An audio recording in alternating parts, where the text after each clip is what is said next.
آپ زبان سے جو بات کرتے ہیں اس سے بہت کہیں زیادہ آپ کا کام بولتا ہے.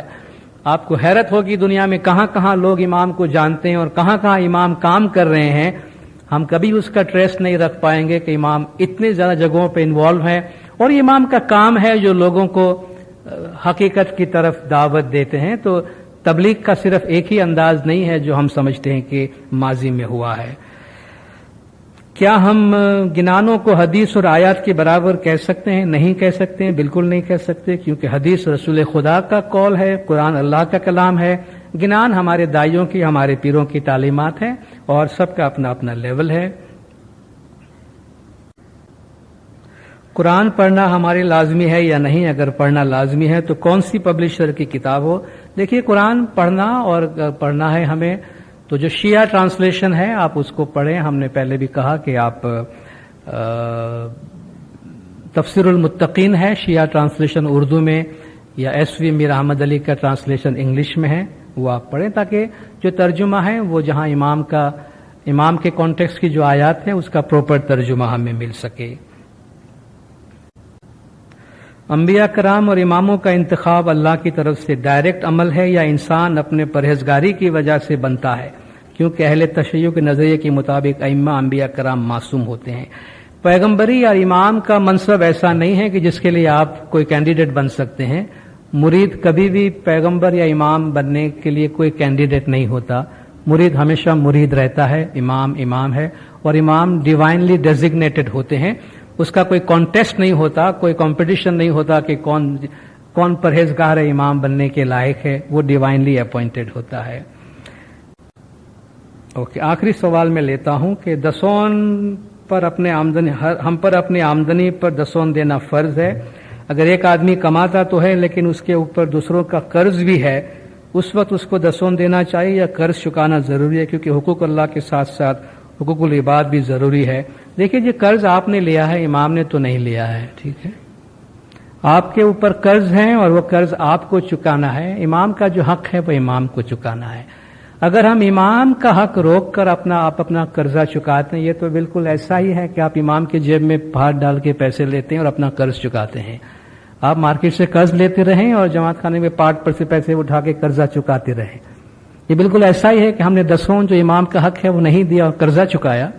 یہ بالکل ایسا ہی ہے کہ لوگوں سے میں پیسہ لیتا رہا اور امام کا جو پیسہ ہے پارٹ پر ہے یا میرے گھر میں ہے یا امام کے جیب میں ہے, وہاں سے ہاتھ ڈال کے میں اٹھایا اور اپنا قرضہ چکایا. یہ تو بالکل گنجائش نہیں ہے. تو آپ نے قرضہ لیا ہے, آپ اپنے آمدنی میں سے دیجئے.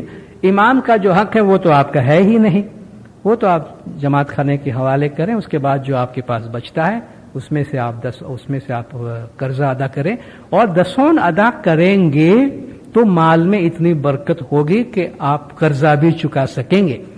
اگر امام کا پیسہ بھی روک کے قرضہ چکانے جائیں گے تو اس مال میں وہ برکت کہاں سے آئے گی کہ جس سے ہم اس قرض کے لعنت سے باہر نکل کے اپنے آپ کو بلند کر سکے. تو مال امام کو اپنے مال کے ساتھ کبھی بھی مکس نہ کرے. تو یہ میرے خیال سے وقت کے لحاظ سے کافی سوالات آپ کے میں نے سلیکٹ کیے ہیں. مجھے پتہ نہیں کہ ابھی کوئی کراس کوشچننگ کی آپ کے پاس گنجائش بچتی ہے یا نہیں. مکی صاحب, کامل صاحب اور مکیان کامل صاحبان, آپ جماعت کا میں تہ دل سے شکر گزار ہوں. آپ نے بہت خاموشی سے سنا اور بہت انٹرسٹ کے ساتھ آپ نے یہ سوالات بھیجے, اور انشاءاللہ یہ کوئی ایک سیشن میں چیزیں ختم ہونے والی نہیں ہیں, مگر اس کو ہم کنٹینیوس بیسس پہ رکھیں تاکہ اور بھی سوالات اس طرح کے ہم ایڈریس کر سکیں اور ان ڈیپتھ اپنے مذہب کو سمجھ سکیں. بہت بہت شکریہ. یا علی مدد.